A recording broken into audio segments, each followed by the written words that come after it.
ဒီကနေ့တော့ဝိသုတောင်းတဲ့ဒီဟောနေများလာပြီဒီတော့ဒီကနေ့အလုတ်စခန်းပုံကနည်းနည်း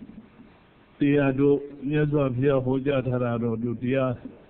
45ဝါကလပတ်လုံးကျင်းချုံနဲ့3မျိုးပဲရှိတယ်လို့လည်းပြောထားတယ်လေဒါနရဲ့သီလရဲ့ဘာဝနာရဲ့ဟုတ်တယ်မလားပြီးတော့ဒီနည်းဆိုရင်လည်းသီလသမာဓိပညာလည်းတူတူပဲပြောဒါနဆိုလို့ဆိုလည်းသိပြီးသားသီလဆိုလည်းသိပြီးသားဘာဝနာလေးနည်းနည်းပြောမှာဟုတ်တယ်မလားဘာဝနာဆိုတော့ဘာကြောင့်ဘာဝနာခေါ်လို့ဆိုတော့ဘာဝိတ္တပါဆိုအကျဉ်းငိမ့်အဖမ်းမှန်ထက်ခါပေါ်များတဲ့တရားကိုဘာခေါ်လဲဆိုတော့ဘာဝနာလို့ခေါ်တယ်အဲ့ဒီဘာဝနာလည်းပဲမျိုးရှိတယ်ဆိုတော့အများသောဗမာပြည်တော့သိနေကြတာသမထဘာဝနာဥပဒနာဘာဝနာဆိုပြီးမျိုးရှိအဲ့တော့သမထဘာဝနာလည်းမြတ်စွာဘုရားပဲဟောတာပဲဝိပဿနာဘာဝနာမြတ်စွာဘုရားဟောတယ်ဒါပေမဲ့တစ်ခုရှိတာကဒီနေရာမှာပြောစရာလေးတစ်ခုရှိတာကသမထဘာဝနာကတော့မြတ်စွာဘုရားပွင့်လာမှရှိတာမဟုတ်ဘူးရှေ့အစဉ်ခါရတဲ့သမထဘာဝနာရှိတယ်ဆိုတော့ဒီဇံပင်ကြီးတွေရတဲ့ဟာတွေကမြတ်စွာဘုရားမရှိခင်နေရတဲ့ဇံပင်ကြီးရတဲ့ယသိတွေယသိဟန်ကြီးရှိတာဟုတ်အဲ့ဒီကခုနမြတ်စွာဘုရားဒီဝိပဿနာတရားတော့မြတ်စွာဘုရားပွင့်လာမှလာလေဝိပဿနာတရားအားထုတ်ပြီးတော့အခုနောက်မှာမေဖို့နိဗ္ဗာန်နေရတော့အဲ့ဒီဝိပဿနာတရားတော့မြတ်စွာဘုရားသာသနာတော်ကြီးပေါ်လာမှရှိတယ်လို့သူလည်းပြောမှာပေါ့အဲ့ဒါကြောင့်မလို့ဘာဝနာနှစ်ပါးနဲ့မှလည်းသမထဘာဝနာနဲ့ဝိပဿနာဘာဝနာဟာဝိပဿနာဘာဝနာပုံမြတ်တယ်လို့သူလည်းပြောကြတာပေါ့ဒါဟို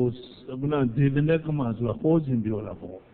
အကယ်၍တော့ခုနဒီနှစ်ခုလုံးကတကယ်ပြောလို့ရှိရင်တော့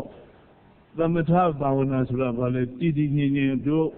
ပမာအပြင်ဒီသမထဘာဝနာကိုဝိပဿနာဘာဝနာကိုနှစ်မျိုးလုံးအကျဉ်းကြီးတဲ့အခါက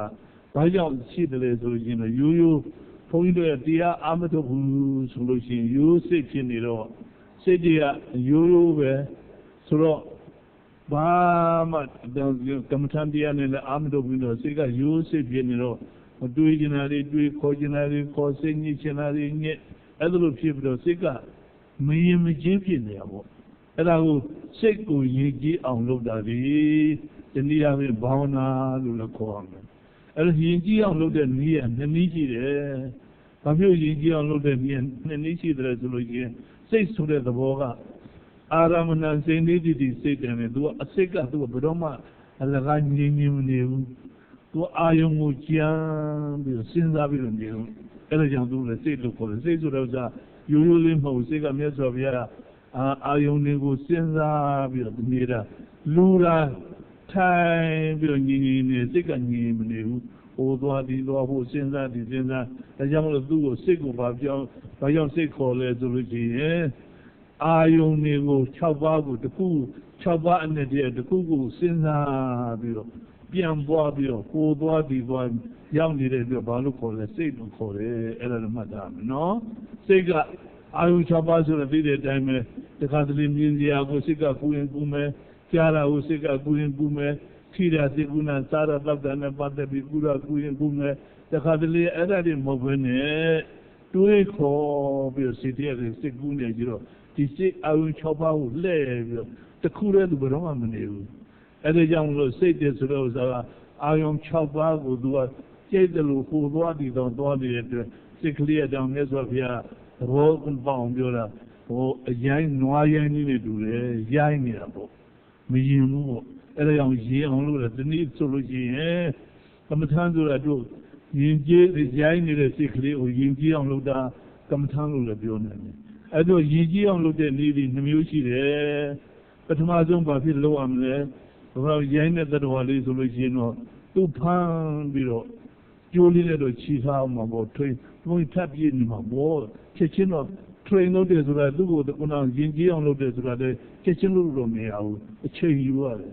အဲ့ဒါချိန်တစ်ပြေးပြေးခုနရင်လောင်တနေ့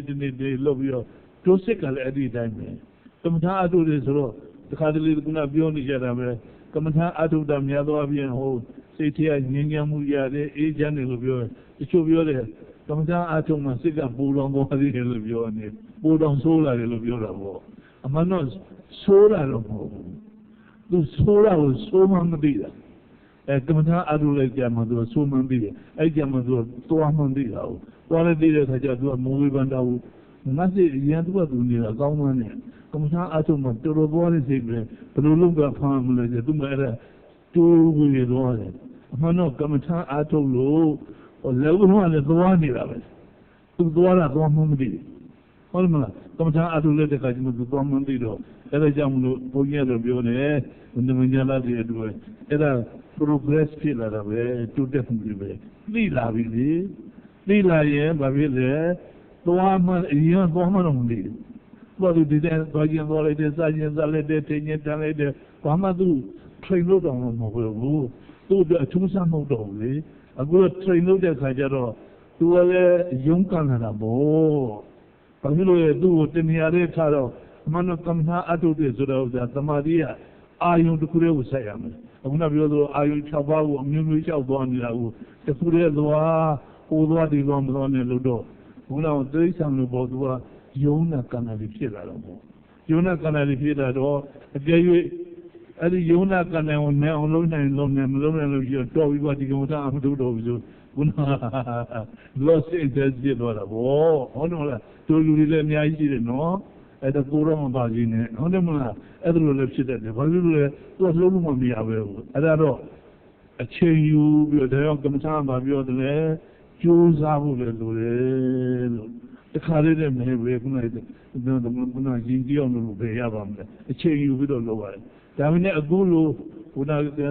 စာရီပေရီယူလိုက်နာကမ္မထာနေပဲလုံးလိုက်ဘာလုံးလိုက်ညာလို့လို့အဲ့လူမျိုးနည်းနည်းလိုရတယ်ကျိုးလူနဲ့စားရင်အခုနဆိုလို့ရှိရင်တော့ခုနဒီစားလုံးကြာရခုနကမ္မထာဖျားရှိကိုတော့နိုင်ဝလို့ရှိကိုလို့ရှိရင်နေလို့မရအောင်တချို့ပါလေအဲ့တော့စကားကြီးကလို့နေဖို့ကိုမလွယ်ဘူးအဲ့ဒါလေးကျင်းနေတော့ရှင်းလို့လူကြီးတွေလှုပ်ထားတာအမှန်တော့ကောင်းတယ်တခါတလေဒီခေတ်ကတော့တခါတလေပြောလာပေါ့ရှင်းလို့ဗရီးစိတ်ခိုင်းနေဆိုလို့ဇာလဲစိတ်ကလေးနေလို့ခိုင်းတယ်ပြုံးနေဆိုရင်သူကဟောပေါ့ချက်ချင်းမရမှာဆိုလို့အေးမေအရန်တထောင်ယူဟာ2000ယူဟာဆိုတာအမှန်တော့စိတ်ကြီးအောင်လုပ်ခိုင်းတယ်ဒီကလုံးနေလို့ချင်းဒီစိတ်တဲ့ရောက်လို့ချင်းသူကဟိုတကယ်တမထိုင်လို့ဖြစ်သွားတာမဟုတ်ဘူးစိတ်ကြီးအောင်ဒီပြီးလို့ပြောစိတ်ကသိရိုင်းနေရဆိုတော့ဒီအမျိုးမျိုးတွေလောက်ရတယ်ယုတ်တာလောက်ရတယ်ဘုရားရှိခိုးတာလောက်ရတယ်ဘာလောက်ရတယ်ညာလောက်ရအဲ့ဒါထွေးပြီးရင်ကြည့်တာအဲ့ဒါကြောင့်ပထမဆုံး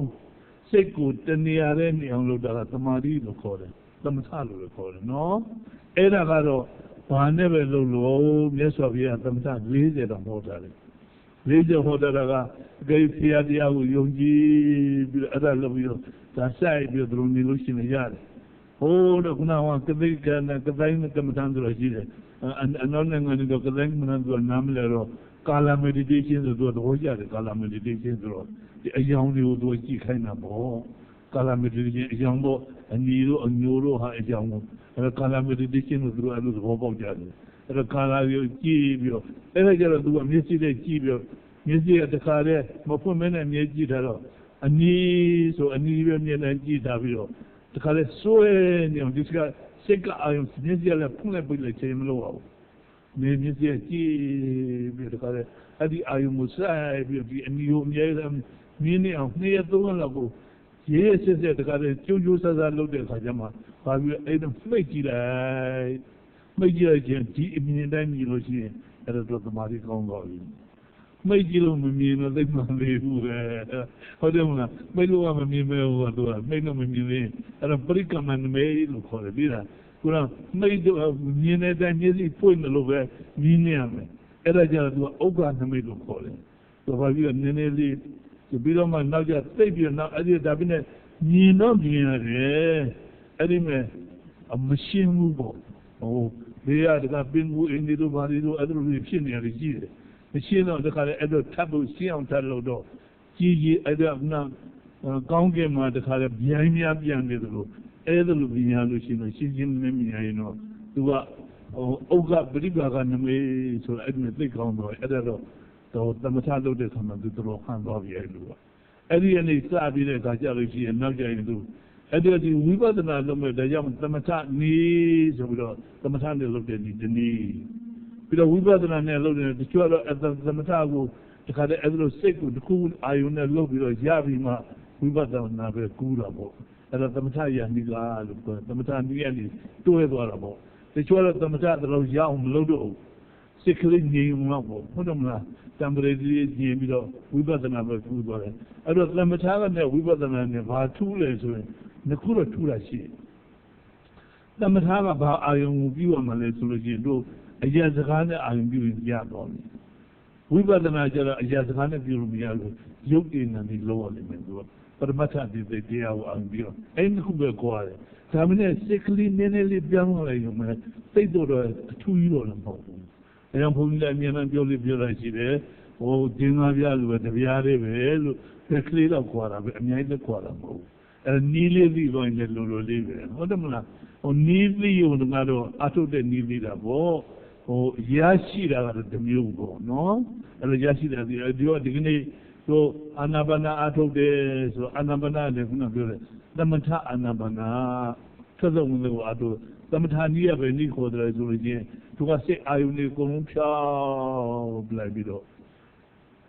အခုနမျက်စိလေးမှဲ့ပြီးတော့ကိုယ်ထွက်တဲ့ဝင်တဲ့ကလေးဒီကိုရှူတာလေးကိုနှာခေါင်းမှာစိတ်ထားပြီးတော့ထွက်တယ်ဝင်တယ်ဆိုထွက်လေဝင်လေပေါ့ဟုတ်လို့မလားထွက်လေဝင်လေလေးကိုမှတ်နေရင်ခုနလေးကိုမှတ်တာကိုလေးနဲ့ဒီနှာခေါင်းထိတာဒီမှတ်ကြတယ်ကြတော့ထွက်တာကိုခုနအသက်ရှူတယ်ဆိုရင်ရှူတယ်လို့မှတ်အသက်ရှိုက်တယ်ဆိုလို့ရှိရင်ရှိုက်တယ်လို့မှတ်ဆိုတော့ဒါကအရာစကားဖြစ်ဟုတ်လားမလားအရာစကားဆိုလို့ရှိရင်ဒါဘာခေါ်လဲဆိုတော့သမထနည်းလို့သူကခေါ်တယ်အဲ့ဒီနည်းလေးပထမလုပ်ရလိမ့်မယ်မလုပ်လို့ရှိရင်ခုနကသိခက်တယ်လေအဲ့ဒါကြောင့်ပထမဆုံးဘာလုပ်ရမလဲရှူတယ်ရှိုက်တယ်ဆိုပြီးတော့အဲ့ဒါလေးကိုနှာခေါင်းမှာအာယုံလေးပြုပြီးတော့ဟိုနာယုံမနာနဲ့စိတ်တရားတွေလုပ်ကြည့်အဲ့ဒါလေးကိုစိတ်တရားအာယုံတစ်ခုလေးဆိုင်လို့ချင်းစိတ်ကဒီပြင်ဟာလေးသိပြီးတော့မဝင်တော့အဲ့တော့ဒီကစလောက်ခါစားလို့ဆိုတော့အခါကျတော့ငဘောအာယုန်တွေသိပြီးဘေးအာယုန်တွေသိကျန်းတော့စိတ်ကလည်းတဲတယ်မှမသွားနိုင်ဘူးအဲ့ဒီကြောင့်နည်းနည်းလေးမြတ်စွာဘုရားတို့ပြင်းပြင်းရှုခိုင်းတာမဟုတ်ဘူးနည်းနည်းလေးရှေ့လေးရှုပေးမှာနည်းနည်းလေးအဲ့ဒီကြောင့်စိတ်ကလည်းငြိမ်သွားတယ်အဲ့ငြိမ်သွားတဲ့အခါကျမှ normal ဆိုတာရိုးရိုးရှုတော့ပထမကျော်လူကျန်းရင်တော့နိုင်ကျန်းတဲ့လူမှဖြစ်ပါပဲဟုတ်တယ်ညီရအဲ့ဒါ technique လို့ခေါ်တယ်နော်အဲ့ဒါကမ္မဋ္ဌာန်းဆရာကအဲ့လိုပြင်ပြီးရဲဒါကြောင့်ပြီးတော့အာရှင်မကြီးတပည့်တော်အဲ့ဒီကစိတ်ဆက်တဲ့နှာခေါင်းရှူရဲရှိတယ်လို့ပြောနေတာတခါတလေအဲ့ဒါကိုမျက်စိလို့ကြည့်ရှုမရှိမှတော့မသိဘူးဟမ်ဒီလုံလို့လို့သိရင်ဒီမှာပေါ့ဒီအစလူကစားသူကပြောတာကထွက်တယ်ဝင်တယ်အသိလို့ပြောဘယ်တော့သိရမှတော့မသိဘူးဟောအာယုန်ကြီးရဲ့ဘေးအာယုန်ကြီးသိချမ်းနေတော့ကိုဘာမှမသိဘူးနောက်ကြမှာတပြေးပြေးနူးညံ့လာပြီးတော့ရည်ကြည့်လာတယ်အဲ့ကျတော့သိတဲ့အခါကျမှနောက်ကျတော့ဝိပဿနာပဲပြောင်းရမယ်အခုနပြောတဲ့ထွက်တဲ့ဝင်တဲ့ကဘာနည်းလဲသမထနည်းဝိပဿနာနည်းရလဲသူပဲစိတ်ပြောင်းတော့ဟိုနည်းပြောင်းလိုက်ရတယ်ဘယ်လိုနည်းပြောင်းအောင်လဲဆိုတော့သူ့ကြတော့ယုံနဲ့နည်းရှုရတော့မှာဟုတ်ရုပ်ဆိုတဲ့ဥစ္စာဒီနှာခေါင်းဆိုတဲ့နေရာကနှာခေါင်းဆိုတဲ့နေရာလေးကိုသူကထားနှာခေါင်းတစ်ခုပြီးတော့မှအသက်ရှူတာလေးကရှူရရှိတဲ့ဆိုတော့အသက်ကလေးကဒီဟာလေးကလေလေးကဝင်လိုက်ထွက်လိုက်ဖြစ်မနေဘူးလားအဲ့ဒါဒီဝင်လိုက်ထွက်လိုက်ဆိုတော့လှုပ်ရှားနေပေါ့ဝါယောဓာတ်လို့ခေါ်တယ်အဲ့လှုပ်ရှားတာဘာခေါ်လဲဝါယောဓာတ်ဆိုတော့အင်္ဂလိပ်လိုတော့ movement ပေါ့ motion ပေါ့ဟုတ်တယ်မလား movement of air ပေါ့inhale and exhalation ပေါ့ inhalation exhalation ဆိုတာbreathe in breathe out ဆိုတော့အဲ့တော့ဒီနှာခေါင်းလေးကိုထိသွားတယ်ပြီးတော့ထိပြီးတော့ rush in rush out အဲ့လိုဖြစ်တာပေါ့အဲ့ဒါလေးကဘာဖြစ်နေလဲလှုပ်ရှားနေတာပေါ့လှုပ်ရှားတာလည်းဘာဖြစ်တယ်ရုပ်တရားပြီးတော့နှာခေါင်းဆိုတော့သူကနေရာလေးဌာနလေးဖြစ်နေတာပေါ့အဲ့ဒါလေးဖြစ်တဲ့အခါကျမှဒီဟိုလေးခုနပြောတဲ့ဒီခုနလေးရှူလိုက်တဲ့အခါကျနှာခေါင်းပေါ့ nostril ခေါ်တယ်အင်္ဂလိပ်လိုလေ nostril ခေါ်တော့နှာခေါင်းထဲကနေပြီးတော့ဒီနေရာထိပြီးတော့မှထွက်မှာပဲပြီးတော့ဆက်လက်လို့ရှိရင်လေဆက်လက်လို့ရှိရင်ရှူလိုက်လို့ရှိရင်အဲ့ဒါနှာခေါင်းအစနေပြီးတော့ထဲရောက်သွားမှာပဲခုနဆက်လက်လို့ရှိရင်ပြင်ထွက်သွားမှာပေါ့အဲ့ဒါနှစ်ခုပေါ့အဲ့တော့ rush in rush out ပေါ့အဲ့ဒါသူကထိပြီးတော့ဒီမှာတော့ထိတော့အခုနအဲ့ဒါတက်ချင်းဖြစ်တာပေါ့တက်ချင်း feeling ကဖြစ်ပါပြီအဲ့သုံးမျိုးဖြစ်လာတယ်ဘာသုံးမျိုးဖြစ်တယ်လဲနှာခေါင်းဆိုတဲ့နေရာလေးဖြစ်တယ်ပြီးတော့ဒီကခုနအသက်ရှူတဲ့ ya su da hwaliya kuna leliya wani tola ne su da su shamu da mishi wula eri shi su shamu liya lo ti bi da dole ti bi da wani dole ti bi da tuwa dole su da era da tacin kola mo tacin su da yau diya be ya su da ho yau diya be bi da nakhan su da le yau diya be eri yau diya to mu bon ne de kha ja do pa li lo do phat ta lo ko le to English lo ko le kha ja do impact lo ko le impact ဆိုတော့သုံးခုလာပြီးတော့ဆုံးတာနှာခေါင်းရဲ့လေရဲ့တွားထိတာရဲ့သုံးပရိပုလဲသုံးခုအဲ့ဒီသုံးခုလေးကိုပေါင်းပြီးတော့ဒီကမျက်စိရဲ့သမာဓိတကယ်ရလာပြီးဆိုမျက်စိလေးမှိတ်လက်ထားတဲ့အခါကျဒါကြောင့်မလို့ပထမဆုံးသမာဓိရအောင်လို့ဒီကသိနုညံ့နေလေအဲ့ဒီ impact ဆိုတော့ဒီသုံးခုကိုသိဖို့ကတော်တော်လေးကိုတခါလေးဖြစ်လာပြီးတော့အဲ့ဒီသုံးခုကိုသိပြီးတော့သိတာလေးကဘာဖြစ်လဲခုနပြောတဲ့နှာခေါင်းရဲ့လေရဲ့ခုနထိပြီးတော့သိနေတာထိနေတာလေးရဲ့ဒါရုပ်တရားသိတာလေးရဲ့နံတရားပေါ့သူတို့ပြောတော့အဲ့ဒါကိုခြုံလိုက်လို့ချင်းထိသိပဲရှိတာပဲအဲ့ဒါကြဘာရောက်တော့လဲဝိပဿနာဖြစ်သွားတယ်နော်ထိတာကသုံးမျိုးဆုံးမှသွားထိဟုတ်လားမလားထိတာကသုံးမျိုးဆိုတော့နှာခေါင်းရဲ့ခုနလေရဲ့ရှုလိုက်ချက်အဲ့ဒါလေးထိတာရဲ့ဒီသုံးခုပေါ့ထိတာကိုသုံးခုကရုပ်ပေါ့ဟုတ်လားသိတာကနာမ်ပေါ့အဲ့ဒါလေးကိုအမြဲမကြက်လုံးပြီးတော့အဲ့ဒီသုံးခုကိုလုပ်တဲ့အခါမှာဘာဖြစ်လာလဲဆိုလို့ရှိရင်တရားတွေတော့သိထူးတာမဟုတ်ဘူးအဲ့ဒါကိုအချင်းချုံလိုက်မယ်ဒီထဲမှာအဓိသီလအဓိစိတ်ဓာအဓိပညာတွေသုံးခုဟုတ်လားမလားပြောစမ်းအဓိသီလအဓိစိတ်ဓာအဓိပညာအဓိသီလဆိုတဲ့ဥစ္စာကသီလမှလည်းအမြတ်ဆုံးဖြစ်လာမယ်အဓိစိတ်ဓာဆိုတာလည်းသမာဓိမှလည်းအမြတ်ဆုံးစိတ်ဓာဆိုတဲ့စိတ်ကိုပြောတာသမာဓိဆိုစိတ်ညီသွားတော့ပြောတာသမာဓိလည်းခေါ်တယ်စိတ်ဓာလို့လည်းခေါ်တယ်နှစ်မျိုးစိတ်ဓာပဲထားလိုက်နော်စိတ်ဓာဝိသုဒ္ဓိခေါ်တယ်နော်အဲဒါကြောင့်အဓိစိတ်ဓာစိတ်ကလေးအဓိပညာဆိုတဲ့ဥစ္စာကျတော့ဝိပဿနာသိထက်တန်းကြသွားပြီအဲ့ဒါလိုတရားလေးခုနပြောတဲ့ရုပ်တဲ့နာနဲ့တရားလေးခုနထိလိလေးကိုရှုနေတဲ့အခါကျတော့ပထမဆုံးအဲ့ဒီသီလလေးဟာကိုယ်မှာတော်တော်လေးရင့်ကျက်လာပြီဆိုတဲ့အခါကျတော့ဘယ်နှစ်ခုကငြင်းကြမ်းသွားတယ်ဆိုတဲ့အခါကျတော့ mental development ကိုအင်္ဂလိပ်လိုခေါ်တယ် mental development ဆိုတော့ခုနစိတ်နဲ့ပတ်သက်ပြီးတော့ဖြစ်တဲ့စိတ်ဆင်းရဲမှုတစ်ခုပြောက်သွားတယ်ပြီးတော့ physical violence ဆိုတာကအခုနကျဉ်းတန်းပြောတာဆိုတာဟုတ်လားဒီကတည်းကကိုယ်နဲ့တကယ်ကျန်းတန်းလုပ်တဲ့နှစ်ခုကသေသွားတယ်အဲ့ဒီခုသေးတဲ့အခါကျမှအဲ့ဒီကျမှရိုးပြီးလာမှုတော့သူကကမ္မထာအထုတ်ခြင်းနဲ့ဒါသီလခေါ်တယ်ဒီသီလပါသီလလည်းအဓိသီလသိပြီးတော့အင်္ဂလိပ်လို absolute ခေါ်တယ်နော် morality သူကသိပြီးမြင့်သွားပြီသူကအဲ့ဒီမြင့်သွားတဲ့သီလခုနကမ္မထာအထုတ်ခြင်းနဲ့ပါသီလမှာထည့်ပါသွားပြီနောက်အဲ့ဒီလူကအဲ့လိုကမ္မထာအထုတ်တဲ့လေတဲ့ခါကျတော့ဘာဖြစ်သွားသလဲအခုနပြောတဲ့စိတ်ထဲမှာသောကတွေအခုနပြောတဲ့ mental development ဆိုတဲ့ကျေပြောအောင်ပဲစိတ်ကညင်ခုနကညဉ့်ညမ်းမှုမရတယ်ဆိုတော့ဘာတွေလဲသောကတို့ပူရတာတို့ဟုတ်တယ်မလားဆွေးရတာတို့ခုနလောဘတို့ဒေါသတို့မောတို့အဲ့ဒါတွေပေါ့အကုသိုလ်တရားတွေပဲတော့လေစိတ်နဲ့ပတ်သက်ပြီးတော့လေပူရဆွေးရတာလူများတွေပြောတာကိုယ်ကမခံနိုင်တာတို့အဲ့ဒါသောကတွေဖြစ်နေတာပေါ့အဲ့ဒီဟာမျိုးလည်းငြိမ်းသွားပြီအဲ့ဒါ mental development စိတ်နဲ့ပတ်သက်ပြီးတော့ဖြစ်တဲ့မကောင်းတဲ့စိတ်ငြိမ်းချမ်းမှုတွေရတော့တယ်ပြီးတော့ physical violence ဆိုတာကတခါရအထုံးမဲ့ကိုယ်မရိုက်နဲ့အစာရည်ပြင်းပြောမဲ့ဆိုမဲ့ဟိုလည်းတချို့လည်းကျဉ်းကျဉ်းတန်းပြောတယ်ဟိုအဲ့လိုဟာတွေမလုပ်တော့ဘူးဒါကြောင့်မလို့အဲ့ဒီတရားမျိုးတရားအထုတ်လိုက်လို့ခုနပြောတဲ့ရုံဏလေးကို impact လေးကို continuously အဲ့လိုအထုတ်သွားမယ်ဆိုလို့ရှိရင်သူကဘာဖြစ်သွားတယ်လဲအဲ့ဒီတရားကိုရတော့မယ်ခုန mental development နဲ့ physical violence တွေအကုန်ပြောက်သွားမယ်ဆိုတော့အဲ့ဒါဘာခေါ်လဲဆိုတော့အဓိစိတ်အဓိသီလလို့ခေါ်တယ်အဲ့ဒါတခုလေနောက်တစ်ခါကျတော့သူကဘာဖြစ်ပြောပြမယ်ဆိုတော့အဲ့လိုဖြစ်သွားတဲ့အခါကျတော့ဒီတင်ခုရတဲ့တပြင်းနဲ့တည်းဆိုစိတ်ကငြင်းမလို့လားခုနပြောတဲ့ငြင်းလို့စိတ်ငြင်းလည်းမရှိတော့ဘူးရုပ်ကလည်းကျဉ်းမရှိဘူးဆိုတော့ငြင်းတယ်မလို့လားဒါသီလအားကောင်းသွားရင်သီလက strong ဖြစ်သွားလို့ရှိရင်သမာဓိရတဲ့သူကသူရလာ တမာတိရလာတဲ့တပည့်နဲ့အဲ့ဒီနှစ်ခုပျောက်သွားတဲ့တပည့်နဲ့ခုနပြောတဲ့ tranquility ဆိုတာ tranquility and peace of mind ဖြစ်သွားတယ်အေဂျင့်တော့စိတ်ကဒီနှစ်ခုပျောက်သွားတာဟုတ်တော့အေဂျင့်သွားတဲ့တပည့်နဲ့အဲ့ဒါကိုသူဘာခေါ်လဲဆိုလို့ချင်းအဓိစိတ်ဓာတ်ကိုခေါ်တယ်ခုနပြောတဲ့သီလအားကောင်းအဓိစိတ်ဓာတ်အားကောင်းတဲ့တပည့်တွေဘာရသွားလဲစိတ်အေဂျင့်သွားတယ် tranquility ဆိုတာဟိုလို concentration ကိုတခါငြိမ်ငြိမ်သက်သက်ဖြစ်သွားပြီ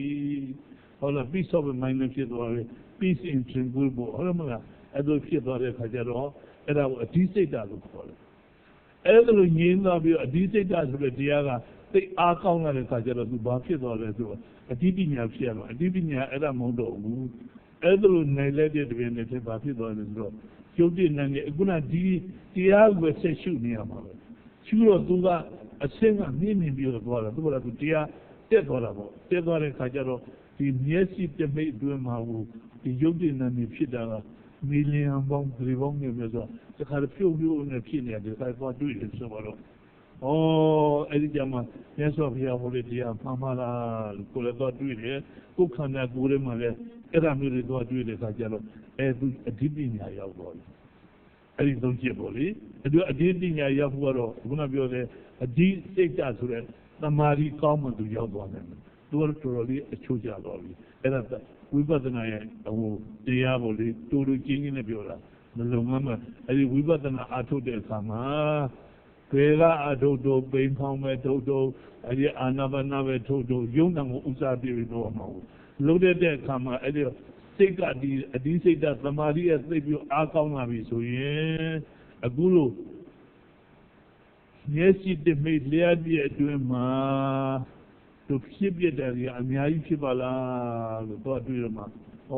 မြတ်စွာဘုရားဟောတဲ့တရားဟိုလားမှန်နေဆိုတော့ပြီးတွေ့တဲ့အခါကျတော့အဲ့ဒါကျတော့သိပြီးမြင့်သွားပြီသူဘာခေါ်တဲ့အဓိပညာ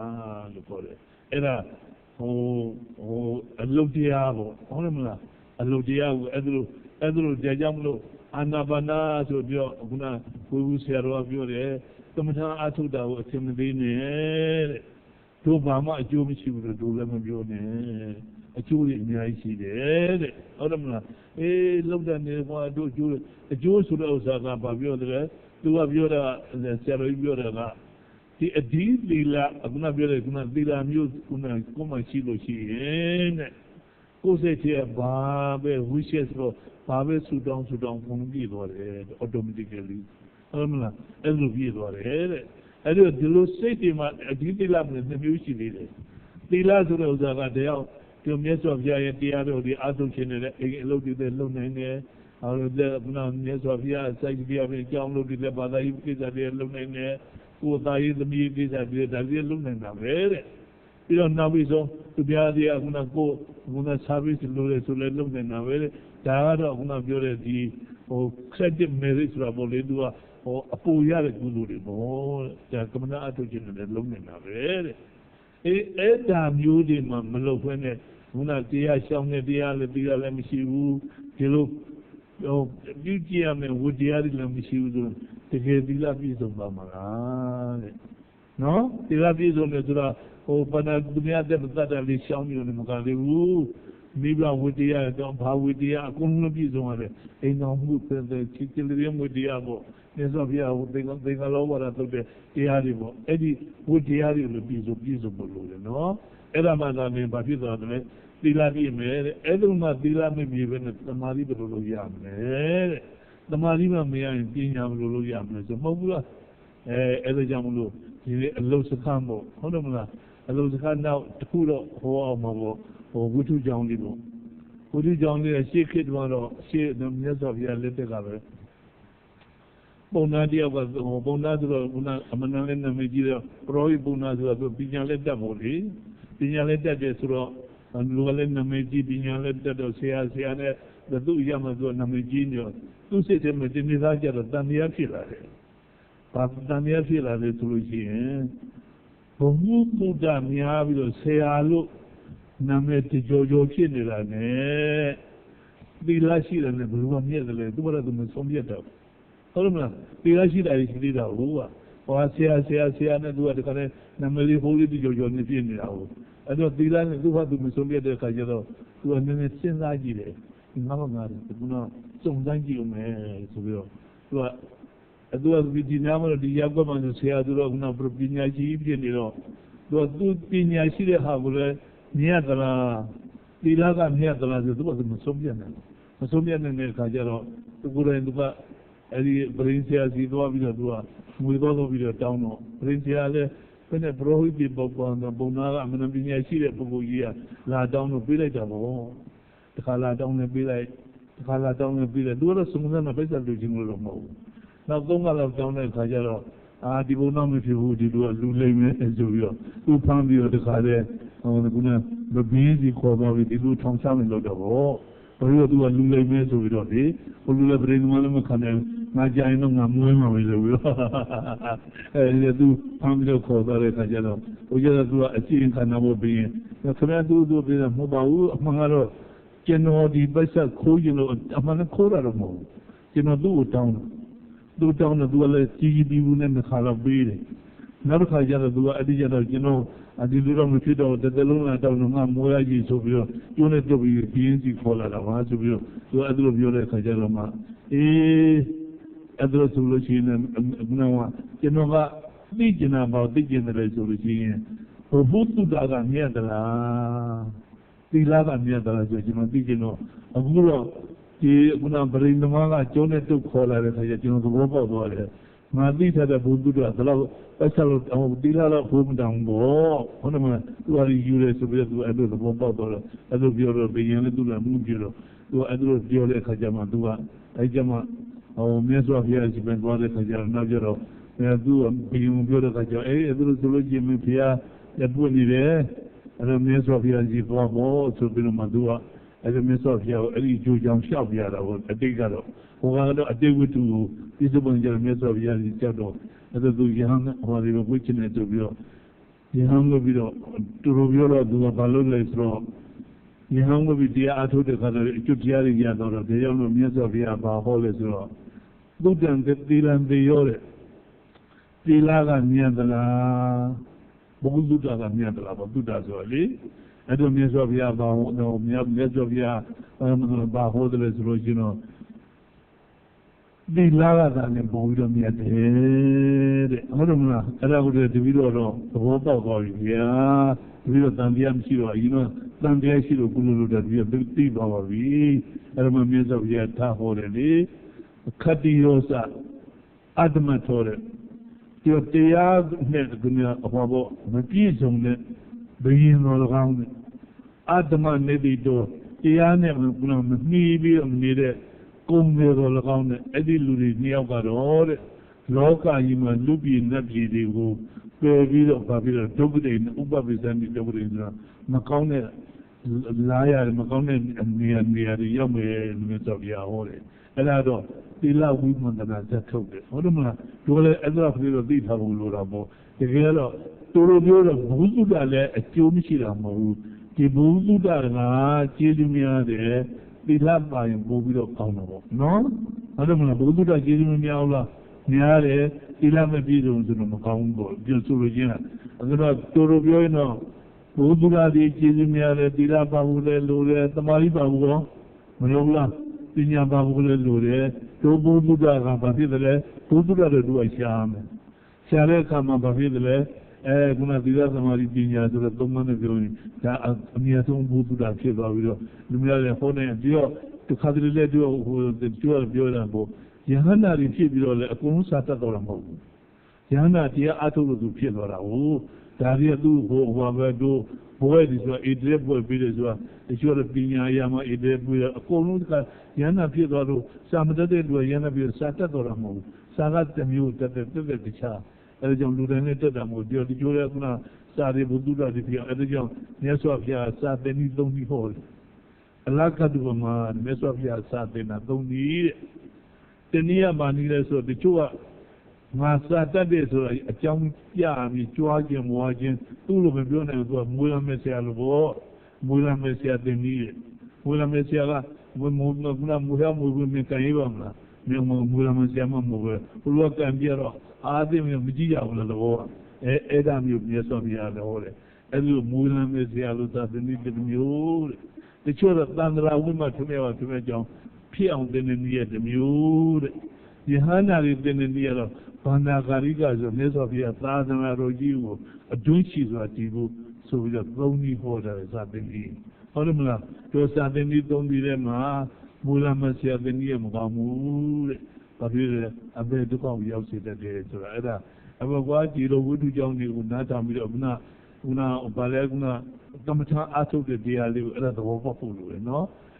တို့အာနာပါနမနဲ့လွယ်ပြောတဲ့မလုံးနဲ့အာနာပါနဆိုတာသမထလို့အဲ့လိုမထားနဲ့အာနာပါနသမထကြီးကထွက်သက်ဝင်တဲ့ကလေးကိုရှုပြီးတော့မှတ်မယ်ဆိုရင်ဘာနည်းလဲသမထထွက်သက်ဝင်တဲ့ကိုမဟုတ်ဘဲနဲ့ထိသိဆိုတဲ့အခုနပြောတဲ့ယုံတဲ့နံနဲ့ခုနဖတ်တတရားတွေကိုအာထုတ်မယ်ဆိုရင်ဘာဖြစ်တော့လဲဝိပဿနာနည်းအဲ့တော့နှစ်နည်းလုံးမလို့အာထုတ်ဖို့နည်းနည်းလုံးအာထုတ်ပြီးတော့မိမိတို့အလိုရှိရတောင်းတဆဲသုတေနဲ့ပြည့်စုံကြပါစေ